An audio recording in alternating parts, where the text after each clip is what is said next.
Ekskavator pemerintah sudah dapat dari masyarakat adat. Tidak ada masalah lagi saling lapor di polisi. Ya, sudah selesai. Komunikasi baik dengan adat, ya, PT SIP dengan petani semua. Ya, koordinasi baik dengan semua pihak, pemerintah. Lalu dengan PTP juga, jangan lupa ada PTP, ya, kerjasama. Ini saya kembalikan. Balik Bapak. Ya ke sini Pak. Balikin Pak. Iya. Oke ya, saya ucapkan terima kasih.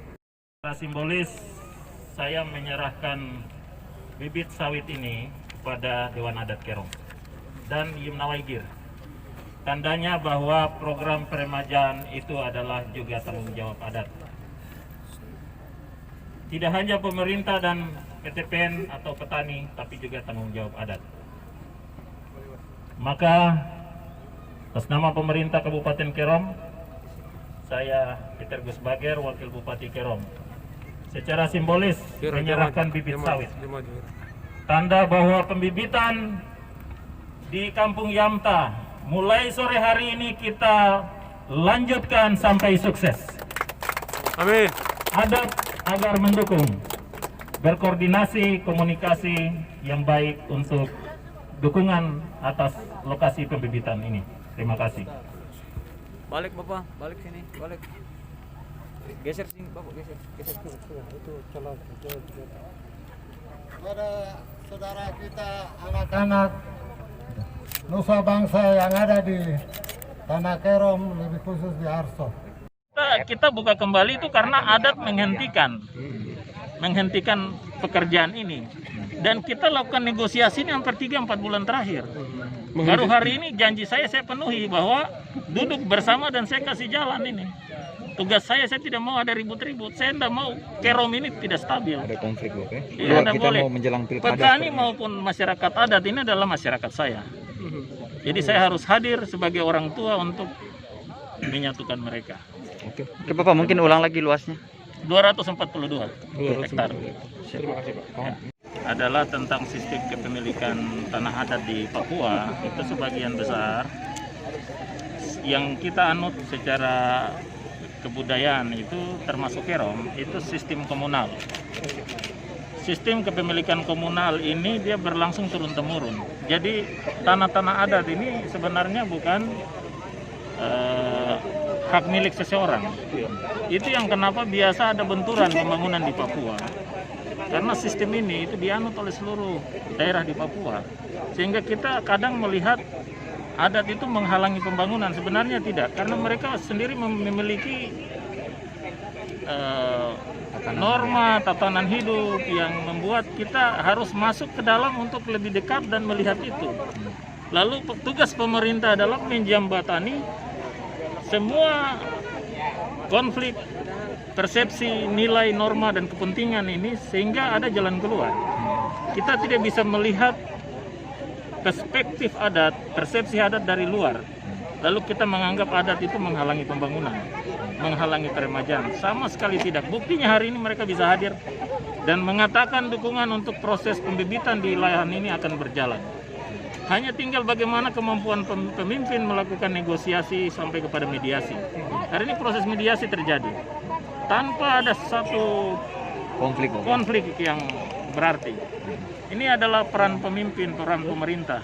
Bapak yang diprestasikan ini kan bahwa Bapak menyelesaikan program ini kan sudah hampir 3 bulan ya? 3 bulan. Dihentikan, tapi justru Bapak menyelesaikan tanpa ada konflik. Seperti apa sih penyelesaian dari Bapak selaku pemerintah kepada adat mereka Legowo gitu? Pertama kita memegang prinsip kehati-hatian dalam menyelesaikan persoalan yang berbau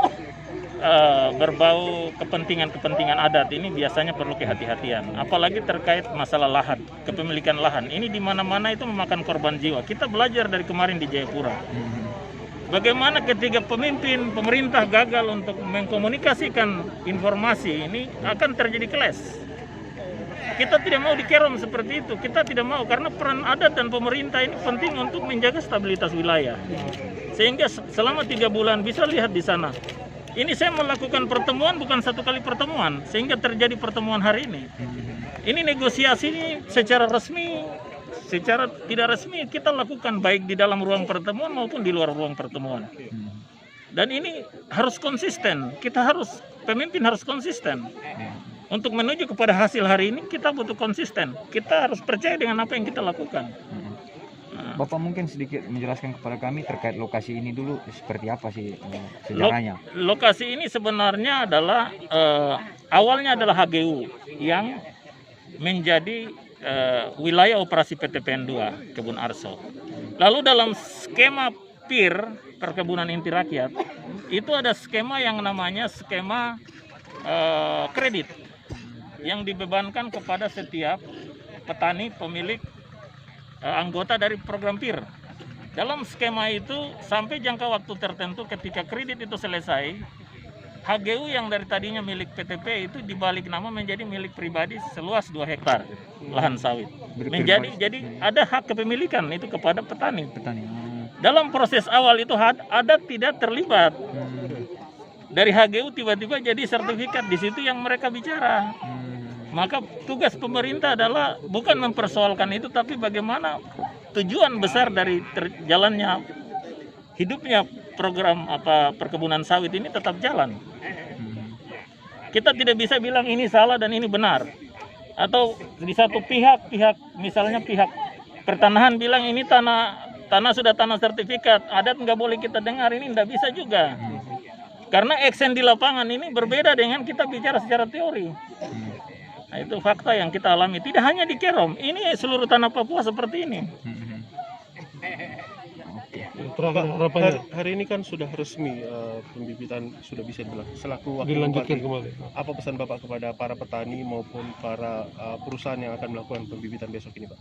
Saya pikir perlu komunikasi dan trust satu sama lain. Karena tanpa trust dan komunikasi satu sama lain, kita mungkin saja bisa saling curiga dan kita percaya dengan informasi yang diberikan dari orang-orang yang tidak bertanggung jawab. Akhirnya memprovokasi sehingga tidak percaya, karena hasil kajian Universitas Papua ada 3 mitra penting dalam proses peremajaan sawit. Yang pertama itu adalah adat, pemerintah, yang kedua adat, yang ketiga petani bersama dengan PTPN. Mitra ini harus satu suara. Kalau masih berbeda pandangan, peremajaan tidak akan jalan. Jadi ini hasil kajian ilmiah. 5 pemain kunci ini harus satu suara atau punya pikiran yang satu sehingga barang ini bisa jalan. Nah, selama ini koperasi mau jalan sendiri, pemerintah mau jalan sendiri, adat dilepas, PTPN dilepas, ini tidak bisa. Gerbong-gerbong ini harus jalan satu rel. Seperti itu. Terima kasih banyak, Pak. Ya.